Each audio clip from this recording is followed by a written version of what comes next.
শোনা যাচ্ছে কিনা? হ্যালো হ্যালো, আমি দস্তগীর জাহাঙ্গীর ওয়াশিংটন ডিসি থেকে আবার উপস্থিত হলাম আপনাদের সামনে। কিছুক্ষণ আগে আমি আমাদের কুমিল্লা জেলা আওয়ামী লীগের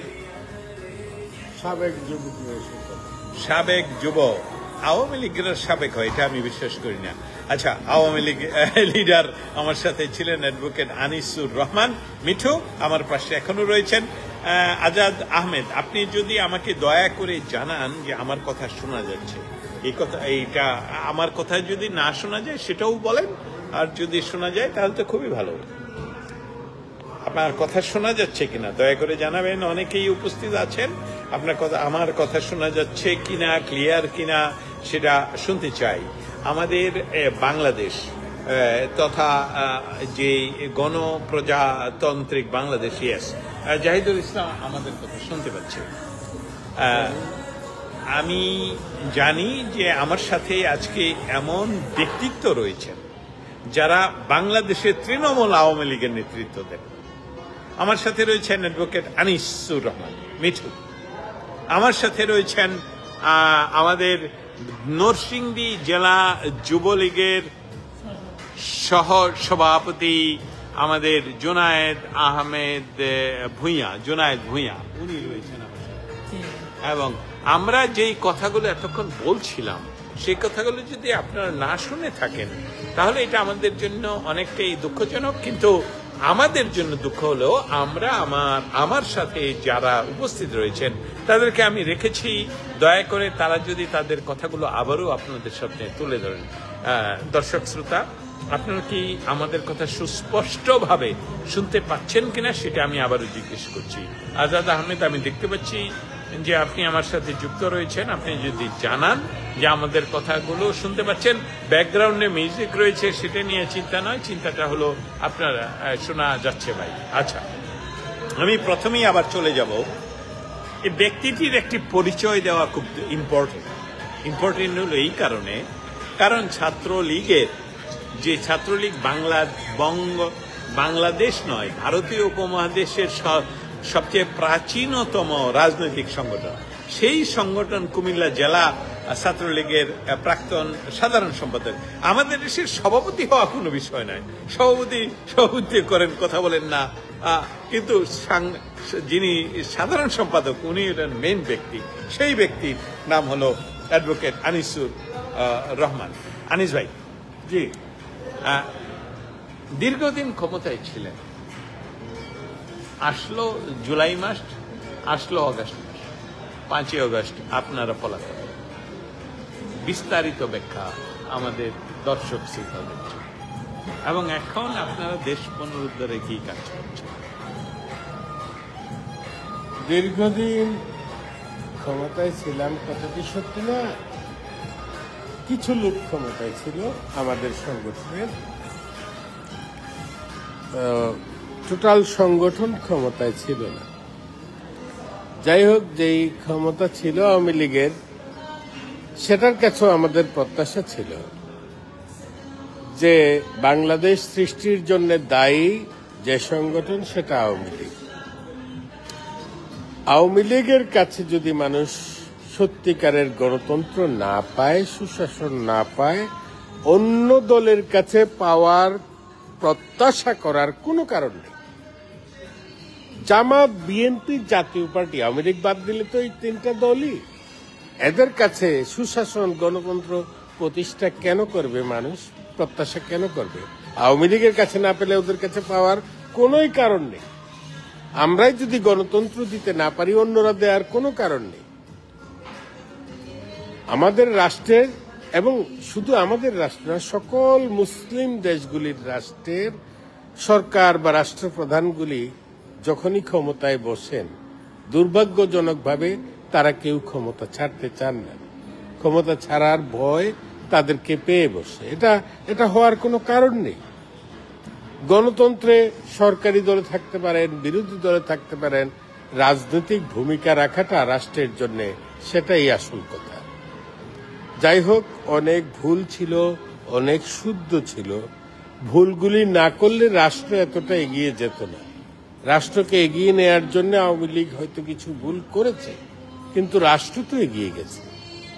এই ক্ষেত্রে সঠিক কাজই হয়তো করেছে, কিন্তু কোনোভাবেই গণতন্ত্রের বিকল্প কিছু নেই। আমাদের ভুল ছিল, পাপ ছিল, অপরাধ ছিল। কিন্তু আমি যে কথাটা আপনার কাছ থেকে আমাদের দর্শক শ্রোতাদের কাছ থেকে জানতে চাচ্ছি, দীর্ঘদিন ক্ষমতায় ছিলেন, তারপর এখন বলা হচ্ছে যে আপনার আওয়ামী লীগের সভাপতি বা সভানেত্রী যেভাবেই বলেন, উনি দেশ ত্যাগ করেছেন বা দেশ থেকে চলে গেছেন তৃণমূল নেতা কর্মীদেরকে রেখে। এই বিষয়ে আপনার বক্তব্য? এই বিষয়ে নেত্রী নিজেই পরিষ্কার করেছেন। উনি যখন হেলিকপ্টারে উঠছিলেন তখনও কিন্তু তিনি জানতেন তিনি টুঙ্গিপাড়া যাচ্ছেন। তিনি কিন্তু ইন্ডিয়া যাচ্ছেন সেটা জানতেন না, এবং তিনি ক্ষমতা ছেড়ে দেওয়ার জন্য বহু আগে থেকেই প্রস্তুত ছিলেন। জাসদ ওনার উপর ভর না করলে বহু আগেই তত্ত্বাবধায়ক সরকার পুনঃপ্রতিষ্ঠা হতো এবং এই অবস্থাটা তৈরি হতো না। অসংখ্য ধন্যবাদ আপনাকে। আমি চলে যাব বাংলাদেশ আওয়ামী যুবলীগের নরসিংদী জেলা কমিটির সহসভাপতি, আমাদের শিবপুর উপজেলা যুবলীগের একজন অন্যতম সদস্য, এবং নট অনলি দ্যাট, উনি বাংলাদেশ আওয়ামী লীগের একজন প্রতিষ্ঠাকালীন সময় থেকে আজ পর্যন্ত কাজ করে যাচ্ছেন, জুনায়েদ আহমেদ ভূঁইয়া। জুনায়েদ ভূঁইয়া, আপনার কাছ থেকে আমি দস্তগীর জাহাঙ্গীর আমাদের যারা এই মুহূর্তে আমার সাথে যুক্ত আছেন তাদের কাছ থেকে জানতে চায় যে আপনারা কেন 2024 সনের 5ই আগস্টকে প্রতিরোধ করতে পারেননি? এতে আপনি যুবলীগের লিডার হিসাবে কি আপনার দায়বদ্ধতাকে অস্বীকার করছেন? না, এই দায়বদ্ধতা বা এই দায় আমি অস্বীকার করছি না। বা আমি 3রা আগস্ট পর্যন্ত আমি মাঠে ছিলাম। শান্তি সমাবেশের নামে যে সমাবেশ ডিক্লেয়ার করেছিল, সেই শান্তি সমাবেশে আমি তৃণমূল পর্যায়ের কর্মীদের সাথে ছিলাম। আমি তৃণমূল পর্যায়ে একজন কর্মী হিসাবে, কিন্তু সেই দায়ভার আমি একমাত্র যে 5ই আগস্টকে কেন আমরা সামাল দিতে পারি নাই, আমরা মোকাবেলা করতে পারি নাই, সেটা বাংলাদেশ আওয়ামী লীগের জেনারেল সেক্রেটারি, বাংলাদেশ আওয়ামী লীগের সাধারণ সম্পাদক ওবায়দুল কাদেরকে আমি দায়ী করব। উনি কেন আমাদেরকে ডাক দিতে, ঐক্যবদ্ধ করতে ব্যর্থ হয়েছেন, পারেন নাই, সেটার জন্য এবং কেন পারেন নাই সেটার উত্তর উনি দিবেন বা দিয়েছেন ইতিমধ্যে হয়তো। আমি আবারও বলি, আমি 3 তারিখ পর্যন্ত আমি মাঠে ছিলাম। 4 তারিখে আমি যাইতে পারি নাই, এবং 4 তারিখে রাত্রি হয়তো ওবায়দুল কাদের সমস্ত বাংলাদেশ নেতা কর্মীদেরকে মাঠে না নামার জন্য যার যার অবস্থা। আপনি যে কথাগুলো বলছেন আমি একটু আপনার সাথে সংযুক্ত করতে চাই। বাংলাদেশ আওয়ামী লীগের সাধারণ সম্পাদককে আপনি দায়ী করছেন, কিন্তু আপনি আপনার দায়িত্ব কি অস্বীকার করছেন কিনা? না, আমি আমার দায়িত্বকে অস্বীকার করছি না। আমি আমার দায়িত্বের পাশাপাশি আমি আবারও বলি, আমি আমার এলাকায় ছিলাম 3 তারিখ পর্যন্ত প্রত্যেকটা মিটিংয়ে, এবং ঢাকা শহরেও বিভিন্ন প্রোগ্রামে আমি অংশগ্রহণ করেছি। কিন্তু আপনি বলছেন যে এর জন্য সার্বিকভাবে দায়ী বাংলাদেশ আওয়ামী লীগের সাধারণ সম্পাদক ওবায়দুল কাদের, যিনি একজন প্রতিষ্ঠিত এক্স ছাত্রলীগ লিডার এবং প্রতিষ্ঠিতভাবে, এবং সর্বোপরি বঙ্গবন্ধু তনয়া শেখ হাসিনার খুব আস্থাভাজন। আপনি এটাকে একটু ব্যাখ্যা করুন প্লিজ।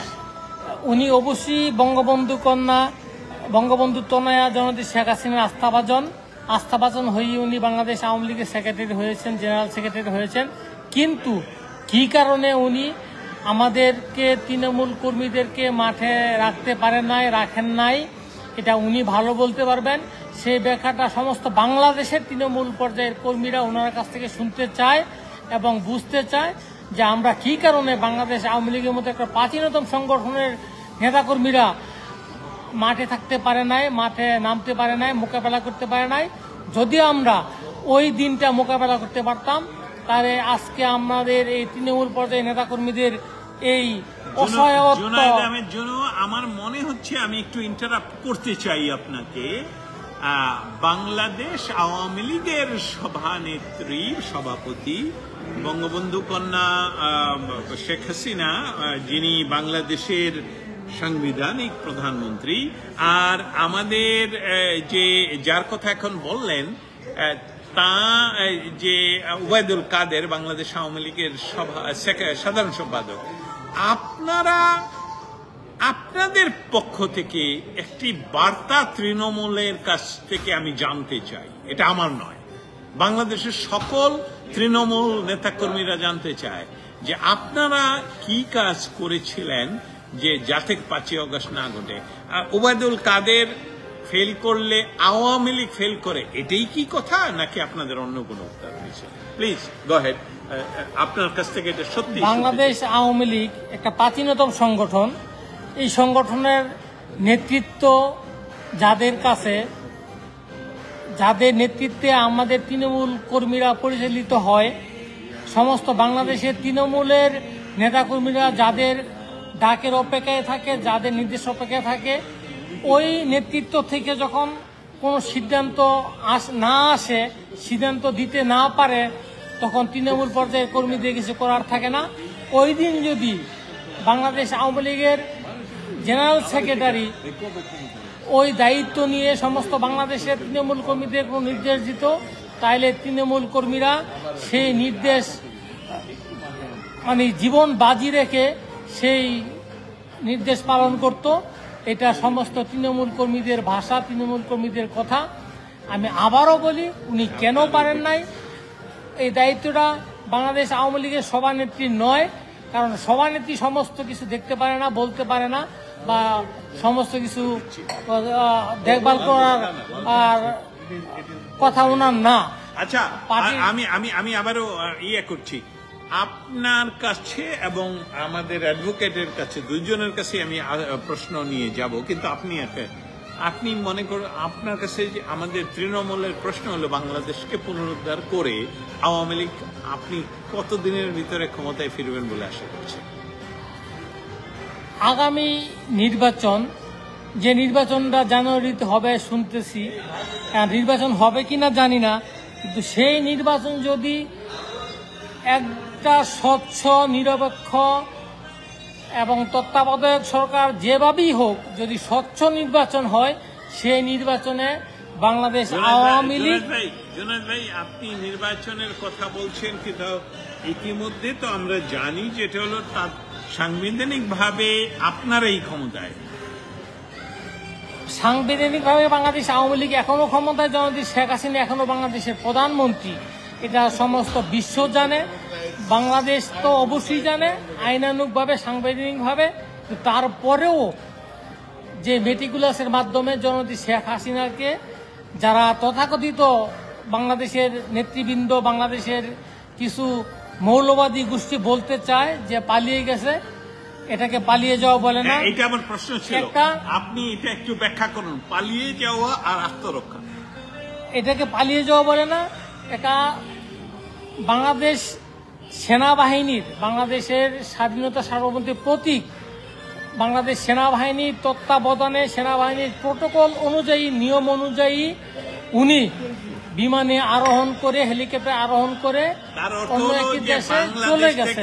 বাংলাদেশ থেকে উনি পলায়ন করেননি, অবশ্যই উনি ওনার জীবন রক্ষার্থে বাংলাদেশ সেনাবাহিনী ওনাকে ইন্ডিয়াতে নিয়ে গিয়েছেন। শুধু ওনার জীবন রক্ষার্থে না, বাংলাদেশের জানমালের নিরাপত্তা রক্ষার্থে, হতাহত যাতে বাংলাদেশে না হয়, সেই কারণে উনি প্রোটোকল নিয়ে, বাংলাদেশ সেনাবাহিনীর সরকারি প্রোটোকল নিয়ে উনি ইন্ডিয়াতে চলে গেছেন।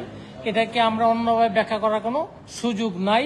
এবং আগামী নির্বাচনে, নিরপেক্ষ নির্বাচনের মাধ্যমে উনি ক্ষমতায় আসবে। যদি নিরপেক্ষ নির্বাচন হয়, তাহলে একক সংখ্যাগরিষ্ঠতা নিয়ে বাংলাদেশ আওয়ামী লীগ আবার জনগণের সেবায় এদেশের ক্ষমতায় ফিরবে ইনশাল্লাহ। আপনি আপনার শিবপুরের তৃণমূল সম্বন্ধে তাদেরকে উৎসাহমূলক কিছু বলবেন কিনা?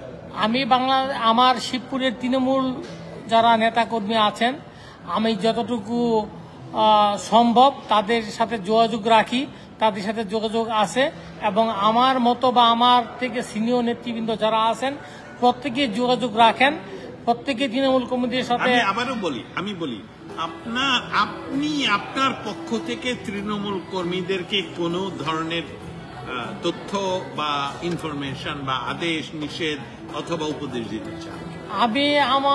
আমিও তৃণমূলের একজন কর্মী, আমি তৃণমূলের কর্মী হিসাবে বলতে চাই, আমরা অতি শীঘ্রই ফিরবো ইনশাল্লাহ। সেই ফিরার আভাস আমরা এবং তৃণমূলের সমস্ত কর্মীরাই পাচ্ছি, এবং আমরা যে কোনো কর্মসূচি বা যে কোনোভাবে আমরা রাজপথে থাকবো ইনশাল্লাহ। কোনো সহিংস কর্মসূচি পরিত্যাগ করে অহিংস আন্দোলনের মাধ্যমে আমরা ক্ষমতায় ফিরবো, জননেত্রী শেখ হাসিনাকে দেশে ফিরিয়ে আনবো, এই আশাবাদ আমি ব্যক্ত করছি। ইনশাল্লাহ আমাদের জয় হবে, জয় সুনিশ্চিত। আমি আরেকটু থাকবো আপনার সাথে, সেটা হলো তৃণমূল কর্মীদেরকে সাথে নিয়ে আপনার কর্মসূচি অথবা তারা যাতে নিরাপদে থাকে, আপনি একজন লিডার হিসাবে ওনাদেরকে কি ধরনের উপদেশ দিচ্ছেন? আমি আমার শিবপুরের সমস্ত আওয়ামী লীগের নেতাকর্মী বা তৃণমূল কর্মীদেরকে বলবো, যার যার অবস্থান থেকে সকল নিরাপদ থেকে, আমাদের নিরাপদ অবস্থান থেকে, এবং সহিংস কর্মসূচি বাদ দিয়ে অহিংস কর্মসূচির মাধ্যমে আমরা এগিয়ে যাব সামনে, এই আশাবাদ আমি ব্যক্ত করি, এবং তৃণমূল কর্মীদের সুস্বাস্থ্য এবং জননেত্রী শেখ হাসিনার দীর্ঘায়ু কামনা করে আমি আমার বক্তব্য শেষ করলাম। খোদা হাফেজ, জয় বাংলা, জয় বঙ্গবন্ধু। আমি অসংখ্য ধন্যবাদ জানাচ্ছি। এতক্ষণ আমাদের সাথে ছিলেন বাংলাদেশ আওয়ামী যুবলীগ নরসিংদী উপজেলার সহ সভাপতি। তিনি এত পরিচিত মানুষ যে অনেক আওয়ামী লীগের তৃণমূলের কর্মীরা ওনার সাথে যোগাযোগ করছেন এবং উনি সহযোগিতা করছেন। উনি যেই কথাগুলো বলছেন আপনাদের সামনে, আমি ভবিষ্যতেও আবারও আপনাদের সামনে নিয়ে আসবো। আমি শুধু জানিয়ে রেখে, আমি দস্তগীর জাহাঙ্গীর, আমিও নরসিংদীর মানুষ। অনেকে হয়তো ভাববেন যে উনি আমার জেলার মানুষ হিসেবে ওনাকে প্রাধান্য দিচ্ছি, সেটা নয়। আমার পাশে এই মুহূর্তে আরো যিনি সবসময় আছেন থাকেন, আনিসুর রহমান মিঠু একসময়ে বাংলাদেশ ছাত্রলীগ কুমিল্লা জেলা শাখার সাধারণ সম্পাদক ছিলেন।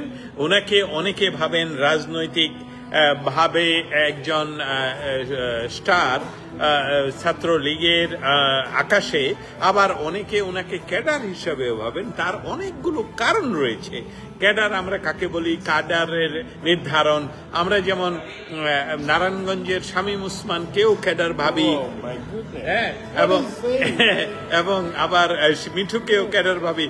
ক্যাডার বলতে খারাপ ভালো সেসবগুলো আমরা নির্ধারণ করব, কিন্তু যেহেতু একজন অ্যাডভোকেট এবং একজন প্রাক্তন পাবলিক প্রসিকিউটর আমার সাথে রয়েছেন এবং অনেকক্ষণ ধরে রয়েছেন, আমি ওনার কাছ থেকে যে বিষয়গুলো সম্বন্ধে জানতে চাইব সেটা হবে বাংলাদেশের মানুষ শেখ হাসিনার বিরুদ্ধে যে আন্দোলনে সংযুক্ত হলো সেটার মৌলিক কারণ যদি না হয়ে থাকেন, তাহলেও কারণগুলো আমি অ্যাডভোকেট আনিসুর রহমান মিঠু কেন সেদিন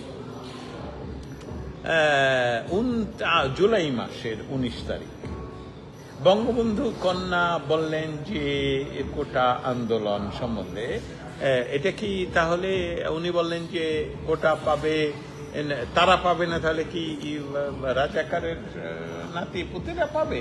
এই কথার পর ঢাকা ইউনিভার্সিটি থেকে ছাত্রলীগকে বিদায় করে দেওয়া, শব্দটা আমি খুব নর্মাল ভাবে বললাম, বিদায় করে দেওয়া হলো। আপনারা আজও পর্যন্ত সেখানে নেই। এই সার্বিক পরিস্থিতিটা আপনার মতন করে যদি বলেন, এবং আমি প্রশ্নটার শেষটা নিয়ে দিতে চাই, আপনি কখন দেখছেন বাংলাদেশ আওয়ামী লীগ আবারও বাংলার নির্ধারণের, বাংলার ভাগ্যাকাশে, বাংলাদেশকে নির্ধারণের ভাগ্যাকাশে নিয়ন্ত্রক হিসাবে অর্থাৎ ক্ষমতায় ফিরে আসে? ধন্যবাদ অ্যাডভোকেট আনিসুর রহমান মিঠু।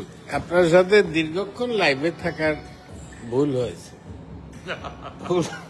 কারণ আপনি ক্যাডার বলতে চেষ্টা করেছেন, যেটা মানুষ খুবই নেগেটিভ ভাবে নেয়। হ্যাঁ, আমি একজন যৌক্তিক মানুষ, যুক্তির বাইরে কখনো কিছু করি।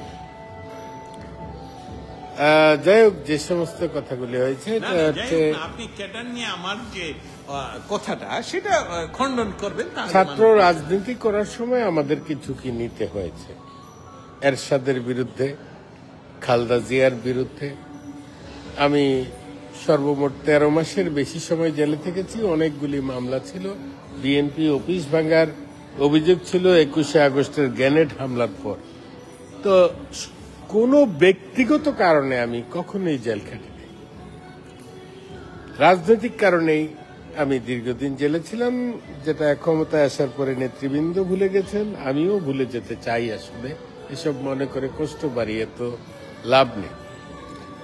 তো যে প্রশ্নগুলি এসেছে এর মধ্যে একটি হচ্ছে যে নেত্রী যে প্রশ্নের উত্তর দিলেন যে রাজাকার পুনর্বাচিত হবে না, হ্যাঁ, না না, উনি বলেন যে আমি রাজাকারের নাতিপুতিরা পাবেন কিনা, মানে ওই যে প্রশ্নটাই ছিল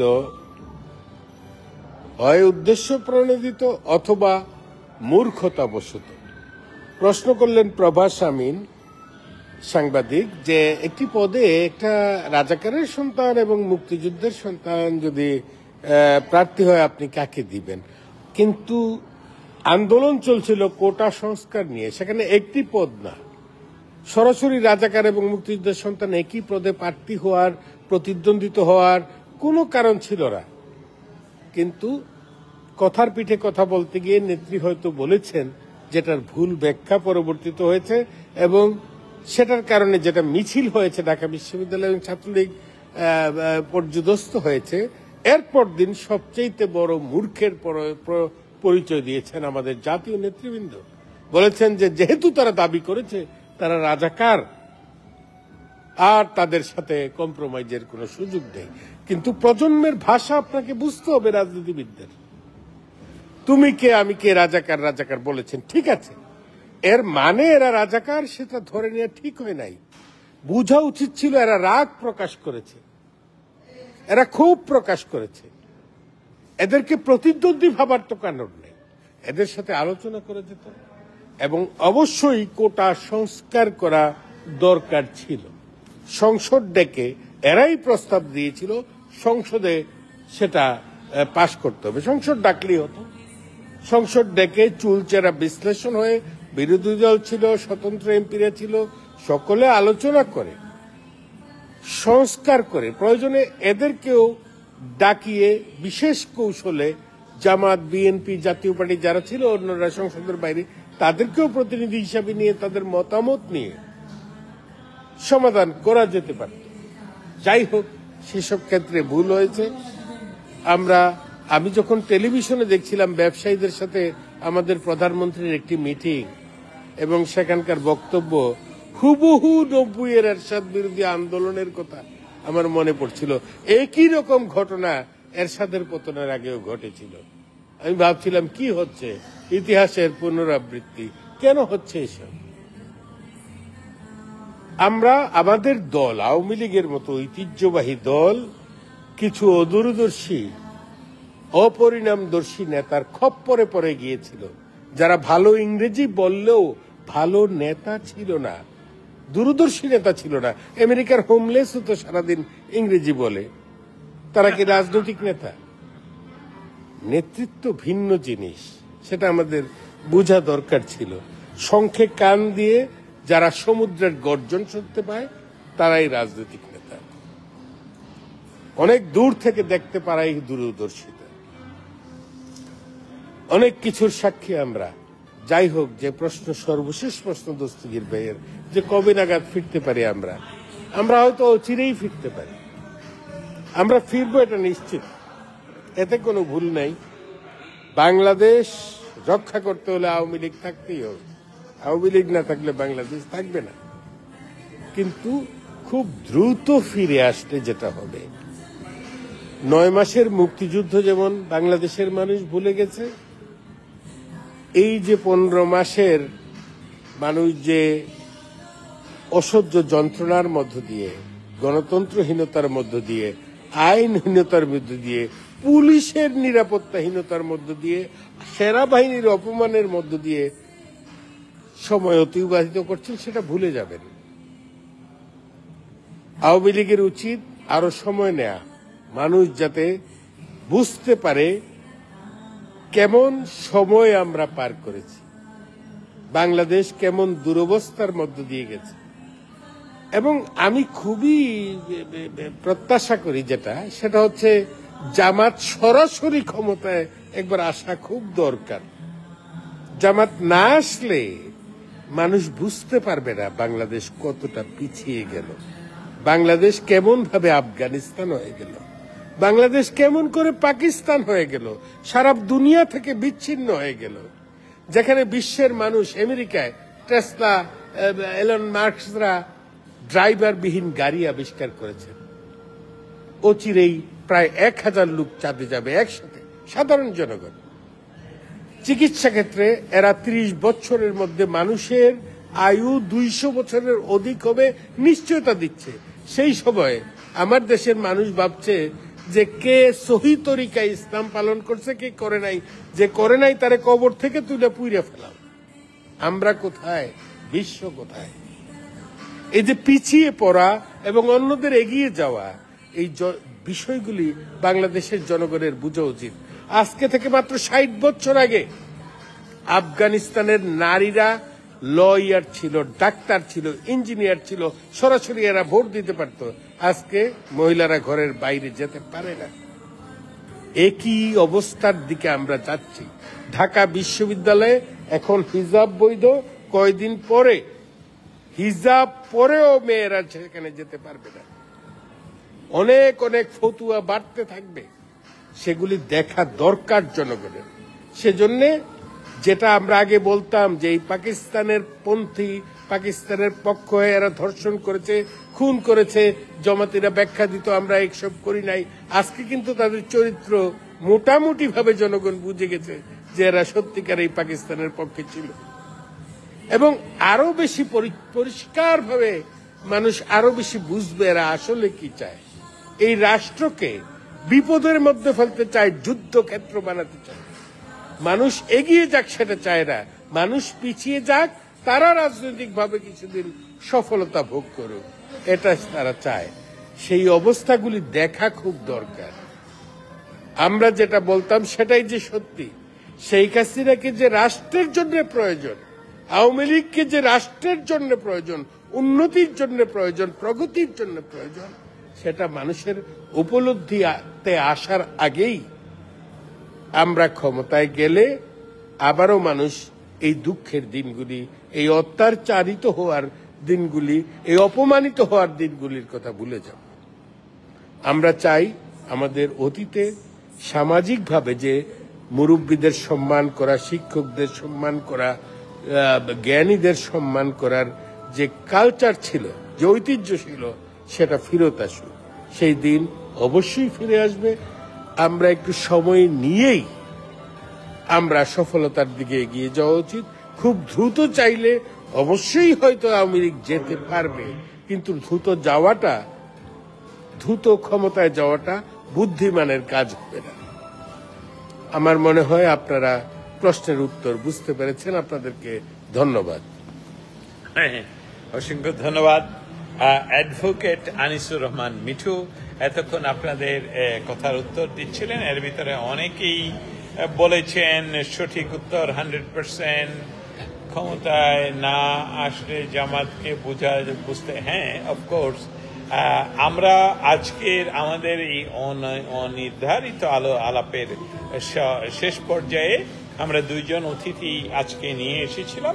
একজন ছিলেন নরসিংদী আওয়ামী যুবলীগের সহসভাপতি জুনায়েদ ভূঁইয়া জুনু, এবং আরেকজন অ্যাডভোকেট আনিসুর রহমান মিঠু। উনি কুমিল্লা আওয়ামী লীগের সংস্কৃতি এবং কি জানি আপনার এটা ভুলে যাই কেন, যুব উন্নয়ন, যুব ক্রীড়া এবং আসলে উনি একজন আওয়ামী লীগের। এটাই আমি সংক্ষেপে বলবো। আমি শেষ করার আগে খুব সংক্ষিপ্ত আকারে 3টি বিষয়ে আপনাদের সাথে উপস্থাপন করতে চাই। প্রথমত, বাংলাদেশের স্বাধিকার আন্দোলনের নেতৃত্ব দিয়েছিল বাংলাদেশ আওয়ামী লীগ। বাংলাদেশের যে স্বাধীনতা সেই স্বাধীনতার যে আমি যেই কথাটা বলতে চাচ্ছি সেটা হলো যে বঙ্গবন্ধু কর্তৃক ঘোষিত স্বাধীনতার ঘোষণা 27শে মার্চ ঘোষণা দিয়েছিলেন। 27শে মার্চ, 26শে মার্চের ঘোষণা বঙ্গবন্ধু দিয়েছেন, 27শে মার্চ ঘোষণা একটি আমাদের চট্টগ্রামের একটি রেডিও কেন্দ্র থেকে সেটা পাঠ করেছিলেন একজন মেজর, ওনার নাম হলো জিয়াউর রহমান।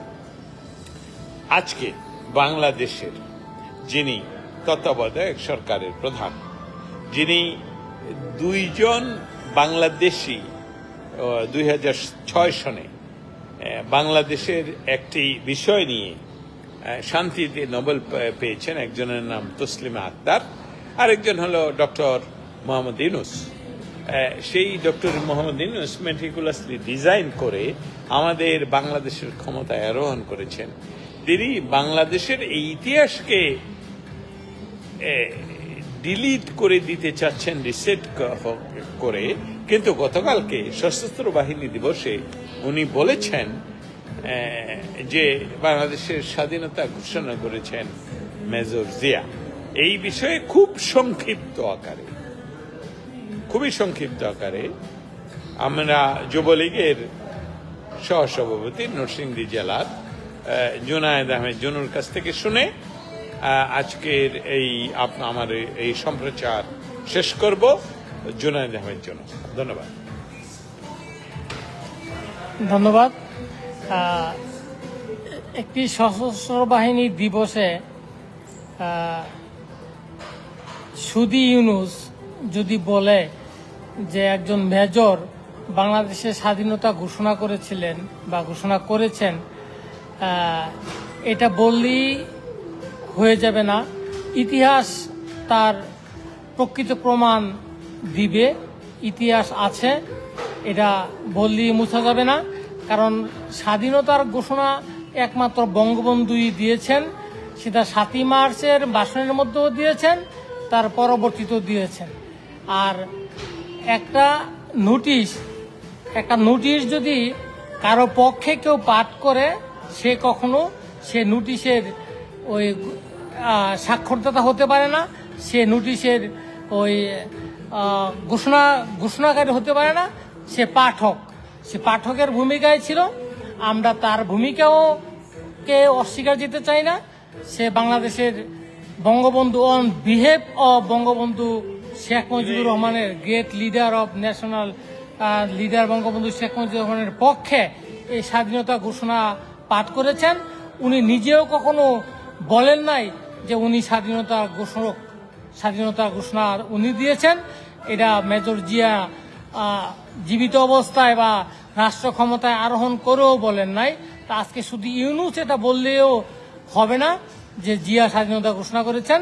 আমরা সম্মানের সহিতই জিয়াউর রহমানকে বীর মুক্তিযোদ্ধা হিসেবে সম্মান জানাতে চাই এবং স্বাধীনতা ঘোষণাপত্র পাঠকারী হিসাবে আমরা বলতে চাই। ধন্যবাদ। আমি অসংখ্য ধন্যবাদ জুনায়েদ ভূঁইয়া। জুনু। আচ্ছা, মৌলিক বিষয়টা হলো যে আমি একটা গল্প এখানে উল্লেখ করতে চাই। সত্য গল্প। গোলাম রব্বানী আমার বাবার ছোট ভাই। 1971 সনের 27শে মার্চ উনি নরসিংদী উপজেলার মনোহরদী থানার পাশে কেরোসিনের ড্রামের উপরে দাঁড়িয়ে বঙ্গবন্ধুর সেই ঘোষণাপত্র পাঠ করে মানুষকে শুনিয়েছেন। আমার আপন কাকা, আমার বাপের ভাই। এখন যদি আমি দাবি করি যে এই রব্বানী সাহেব ছিলেন স্বাধীনতার ঘোষণাকারী, ঠিক জিয়াউর রহমানের মতন হয়ে যায়। আমরা এটা কখনোই দাবি করি না এবং আমার কাকা জীবিত থাকতেও সম্মানের সাথে বলতেন বঙ্গবন্ধুর ঘোষিত স্বাধীনতাকে আমি আপনাদের সামনে পড়ে শোনাচ্ছি। এবং সেটা আমার যতটুকু, আমি তখন শিশু ছিলাম, আমি আর যতটুকু মনে পড়ে, এই মনোহরদী থানার ঠিক বাম পাশে যেখানে বৈরাগীদের চায়ের স্টল সহ বিভিন্ন জায়গা ছিল, সেখানে কেরোসিনের ড্রাম থাকতো, তার ড্রাম কেটে কেটে তেল বিক্রি করা হতো। সেই ড্রামের উপরে দাঁড়িয়ে আমার কাকা গোলাম রব্বানী মুক্তিযোদ্ধা, যাকে হত্যা করার চেষ্টা করা হয়েছিল, পরে সম্ভব হয়নি, সেই গোলাম রব্বানী বঙ্গবন্ধুর এই ঘোষণাপত্র পাঠ করে শুনিয়েছিলেন জিয়াউর রহমানের মতন।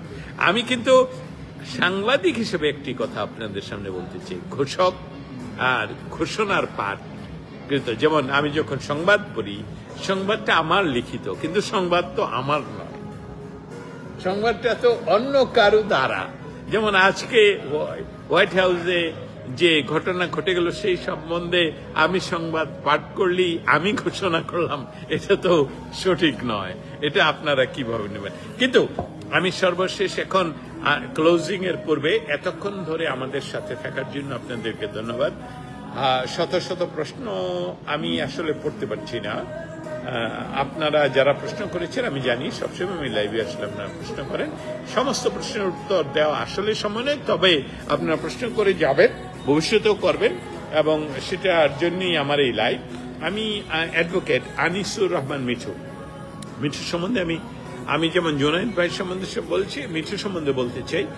এই ব্যক্তিটি নির্দ্বিধায় জয় বাংলার পক্ষের একজন লোক। এই ব্যক্তিটির কাছে আমার প্রশ্ন হবে যে, বঙ্গবন্ধু তনয়া শেখ হাসিনা যদি বাংলাদেশ বর্তমান সরকারের অধীনে নির্বাচনের যে সম্ভাবনা দেখা যাচ্ছে, সেখানে আওয়ামী লীগকে যদি নির্বাচনে অংশগ্রহণ করতে দেওয়া না হয়, আর যদি নির্বাচনের কে বয়কট করার প্রশ্ন আসে, তাহলে উনার কি অবস্থা?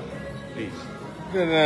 আগের প্রশ্নটা কি নাই, যেটা যে কোন জনু ভাইকে বললেন যে স্বাধীনতার ঘোষণা, আচ্ছা আচ্ছা, ওই প্রশ্নটা বাতিল হয়ে গেছে? না বাতিল না, ওইটা অ্যাক্টিভ। প্লিজ গো হেড, আপনার ওইটাও সংযোগ। ওই প্রশ্নটার জবাব আমি আমার মতো করে দিই। Please please go. Ziaur Rahman একজন Bir Uttom sector commander. Sector commander দায়িত্ব ওনাকে দিয়েছিলেন আওয়ামী লীগের মুজিবনগর সরকার, তাজউদ্দিন আহমেদের সরকার। উনি যে ঘোষণা দিয়েছিলেন সেটা সত্য, 27শে মার্চ। কিন্তু 26শে মার্চ সারা দিন চট্টগ্রামে মাইকিং হয়েছে আওয়ামী লীগ নেতা হান্নান সাহেবের নাম করে, যে বঙ্গবন্ধু স্বাধীনতার ঘোষণা দিয়েছেন।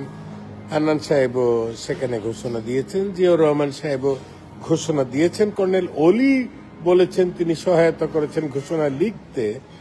সেই ঘোষণাটি ছিল এরকম: I major Zia here declare the independence of Bangladesh on behalf of our great national leader, Bangabandhu Sheikh Mujibur Rahman.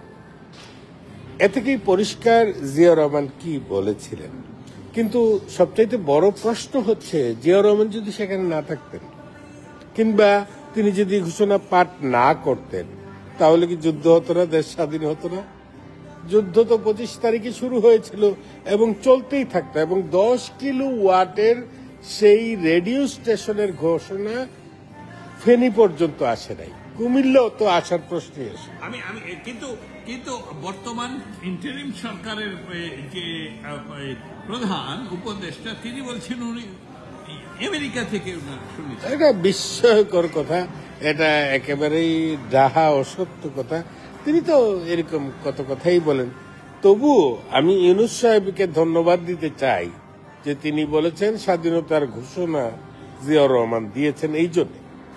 এই কথাটার জন্য ধন্যবাদ দিতে চাই, কারণ মাত্র কিছুদিন আগেই বলেছেন আমি রিসেট বাটন টিপে সব মুছে দিতে চাই, ছাত্ররা তাই চাই। তিনি ইতিহাসই মুছে দিতে যাচ্ছিলেন। এখন ভুল হোক ভুলভাল যাই হোক, স্বাধীনতাটাকে স্বীকার করে নিয়েছেন, এটাও একটা অগ্রগতি বলা যায়। যাই হোক, এই ইউনূস সাহেবের কথা নিয়ে সময় নষ্ট করাটাও একটা বোকামি। আর সর্বশেষ প্রশ্ন ছিল দস্তগীর ভাইয়ের, যেটা সেটা হচ্ছে যে বাংলাদেশের এই নির্বাচন সম্বন্ধে। বাংলাদেশের এবারের নির্বাচন আমি আগেও একবার সম্ভবত বলেছি যে বাংলাদেশের ইতিহাসের সবচাইতে জঘন্যতম নির্বাচন হবে, ইউনূসের অধীনের নির্বাচন, এটা আমি ভবিষ্যৎবাণী করছি। সবচাইতে বেশি প্রাণহানি ঘটবে এই নির্বাচনে। ইতিমধ্যেই আপনারা শুনেছেন জামাতের নেতারা বলছেন যে নির্বাচন করতে হলে প্রাইমারি স্কুলের শিক্ষক, হাই স্কুলের শিক্ষক, তাদের পক্ষে ক্যাম্পেইন করতে হবে। ওসি সকালবেলা তাদের কর্মসূচি জানতে হবে জামাতের প্রার্থীর কাছ থেকে। নির্বাচন কিভাবে হবে সেটা প্রশাসন সার্বক্ষণিকভাবে তাদেরকে সহায়তা করতে হবে। এতে করে লাভ হবে এই, জনগণকে তারা পরকালে ব্যস্ত দিবেন আর ইহকালে তারা এমপি মন্ত্রী হবেন। তাদের এই নীল নকশা বাস্তবায়নের জন্য যে নির্বাচন সেটা আয়োজিত হতে যাচ্ছে, আমার ধারণা এই ধরনের নির্বাচনের মধ্য দিয়ে এই সরকারের এই নির্বাচন আন্তর্জাতিকভাবে এবং জাতীয়ভাবে গ্রহণযোগ্যতা অর্জন করবে না, সম্পূর্ণভাবে ব্যর্থতায় পর্যবসিত হবে এই সরকারের আগামী নির্বাচন। এবং এই ব্যর্থতার মধ্য দিয়েই নতুন এক সফলতার, নতুন এক যুগের সূচনা হবে, নতুন এক অগ্রগতির শুভ সূচনা শুরু হবে। আমরা একটি সুন্দর বাংলাদেশের দিকে অবশ্যই এগুব। বাংলাদেশকে তারা ব্যর্থ রাষ্ট্র করে দিতে চাইলেও আমরা বাংলাদেশকে ব্যর্থ রাষ্ট্র হতে দেব না। আমরা বাংলাদেশকে রাজনৈতিক, সাংস্কৃতিক, অর্থনৈতিক, ক্রীড়া এবং সকল ক্ষেত্রে উন্নতির চরম শিখরে দেখব। জ্ঞান ভিত্তিক সমাজ হবে বাংলাদেশের সমাজ, মর্যাদাপূর্ণ সমাজ হবে বাংলাদেশের সমাজ, শিষ্টাচার এবং বিনয়ের সমাজ হবে বাংলাদেশের সমাজ। সেই রকম বাংলাদেশ অবশ্যই আমরা গঠন করব ইনশাল্লাহ। আমাদের উপর ভরসা রাখুন, আওয়ামী লীগের উপর ভরসা রাখুন। বাংলাদেশকে নতুনভাবে গঠন করতে আওয়ামী লীগ পরিশুদ্ধভাবে এবং আওয়ামী লীগ ভরসার প্রতীক হয়ে আপনাদের পাশে থাকবে। কারো ক্ষতি করার জন্য আওয়ামী লীগ পুনর্বার রাজনৈতিকভাবে আপনাদের সাথে নিয়ে আন্দোলন করবে না। বাংলাদেশকে পুনর্গঠন করার জন্য আপনাদেরকে সাথে নিয়ে আবারও মাঠে থাকবে। প্রতিশোধ পরায়ণ সংগঠন আওয়ামী লীগ না, আওয়ামী লীগ দেশপ্রেমিক সংগঠন। এটা তারা পদে পদে ভবিষ্যতে প্রমাণ করবে। অতীতের ভুল থেকে শিক্ষা নিয়ে ভবিষ্যতে আমরা নির্ভুলভাবে রাষ্ট্র পরিচালনায় আপনাদেরকে সাথে নিয়ে এগিয়ে যাব। আপনাদের সবাইকে ধন্যবাদ জানাচ্ছি, পাশে থাকার আহ্বান জানাচ্ছি। দুইজনের কথা থেকে যে কথাগুলো প্রতীয়মান হলো, সেই কথাগুলো হলো যে রাষ্ট্র পরিচালনায় ভুল ত্রুটি হয়। আমাদের তুলনা করতে হবে 71 থেকে 75 থেকে তারপরের একটি ইতিহাস, তারপর তুলনা করতে হবে 90-এর ইতিহাস, তারপর তুলনা করতে হবে 91 সন থেকে 96-এর ইতিহাস, 96 থেকে আবার শুরু করতে হবে 2001 পর্যন্ত ইতিহাস, 2001-এর পরে 2008-এর ইতিহাস, 2008 থেকে কেন বাংলাদেশের ইতিহাসে একমাত্র এখনো পর্যন্ত যিনি রাষ্ট্র ক্ষমতা ছেড়ে দিয়েছিলেন তত্ত্বাবধায়ক সরকারের হাতে নির্বাচনের জন্য ওনার ক্ষমতার অধিকার, যেটা সাংবিধানিক অধিকার 30 দিনের আগে, সেটা ছিলেন শেখ হাসিনা। কিন্তু সেই নির্বাচনের যে তত্ত্বাবধায়ক সরকার, সেই তত্ত্বাবধায়ক সরকারের একজন উপদেষ্টা ছিলেন বর্তমান যিনি মেটিকুলাসলি ডিজাইন করে ক্ষমতায় অংশগ্রহণ করে ক্ষমতার প্রধান ব্যক্তি হিসাবে অবস্থান করছেন ডক্টর ইউনূস। এবং ডক্টর ইউনূস যে 71 সনে উনি কি চেয়েছিলেন, 2011-তে 10-এ উনি কি চেয়েছিলেন, 8-এ উনি কি চেয়েছিলেন, সার্বিক বিষয়গুলো নিয়ে আমাদের ভাবনার বিষয়। কিন্তু মৌলিক বিষয় যেটা হলো সেটা হলো বাংলাদেশ কোন পথে চলবে। বাংলাদেশ কি আফগানিস্তানের পথে চলবে, না বাংলাদেশ গণতন্ত্রের পথে চলবে? যদি বাংলাদেশকে গণতন্ত্রের পথে চলতে হয় তাহলে আগামী নির্বাচনে বাংলাদেশ আওয়ামী লীগকে নির্বাচনে অংশগ্রহণ করতে না দিয়ে নির্বাচনের কোনো উপায় আসলে নেই। আর অগণতান্ত্রিক পথে যদি এই বর্তমান সরকার এগোতে চান, অবশ্যই সেটা এই সরকার করতে হয়তো বা করবেন, কিন্তু বাংলাদেশের জনগণ সেই সরকারকে হয়তো বা বেশি দিন ক্ষমতায় হয়তোবা আমি যেটা বলবো যে এই ধরনের অগণতান্ত্রিক একটা ব্যবস্থাপনায় একটা সরকার চলতে পারে না। মিঠু ভাইয়ের মতো যোগ্য লোকদের সাংগঠনিক পড়াশোনায় অবশ্যই আছে। হ্যাঁ, এই কথাগুলোর মাধ্যমে যেটা বলতে চাচ্ছি যে আগামী নির্বাচন আওয়ামী লীগকে সাথে নিয়ে না করার যে পরিকল্পনা বর্তমান সরকার নিচ্ছেন সেটা অগণতান্ত্রিক। যদি আওয়ামী লীগকে নির্বাচন করতে দেওয়া হয় সেটা হবে গণতান্ত্রিক একটি পন্থা, সেই পন্থাই আগামী সরকার এই সরকার আগামী বলেই আমরা ধারণা করছি। আমি দস্তগীর জাহাঙ্গীর, এতক্ষণ আপনাদের সাথে ছিলাম দুজন ব্যক্তির সাথে। আগামীতেও কোনো এক পর্যায়ে আপনাদের সাথে আবারও দেখা হবে। ততক্ষণ পর্যন্ত আপনারা ভালো থাকবেন। জয় বাংলা, জয় বঙ্গবন্ধু।